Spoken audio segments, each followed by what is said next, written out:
මේක ඉතින් හොඳටම ඩස්පි වෙලා තියෙන මේ දවස්වල වැඩත් එක්කනේ අස් කරන්න බැරි වුණානේ. මේ තමයි කන්වර්ටර් එක. ඉස්සර මේක ඉස්සරහට කරාම මැෂින් එක ඉස්සරහට යනවා. මේක නියුට්‍රල් කරාම නියුට්‍රල්. මේක පස්සට කරාම මැෂින් එක පස්සට යනවා. හරිද? මේක තමයි 4 wheel set එක. lighting double signal මේ light එක. gear bolt. ඉස්සරහා බකට් එක වැඩ කරන්න මේකෙන්. මේක ඉස්සරහට කරන් පස්සේ ඉස්සන මේක පස්සට කරාම පහත් වෙනවා. මේ මල්ටිය මේ හැන්ඩ් බ්‍රේක් එක. යතුරු කට හරිද? මේ තමයි පැරමීටරය.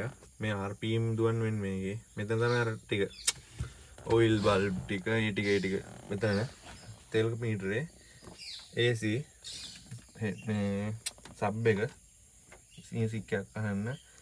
අනිත් ස්විච් ටිකක් තියෙනවා SRS ඒ වුණා ඒ ටික තියෙනවා. මේ තමයි පැරමීටරේ. ඔන්නම තමයි ඉතින් මැෂින් එකේ රිවුල් එක තියෙන්නේ. ඔයාලා අහුවනේ කොහොමද වෙන්නේ කියලා.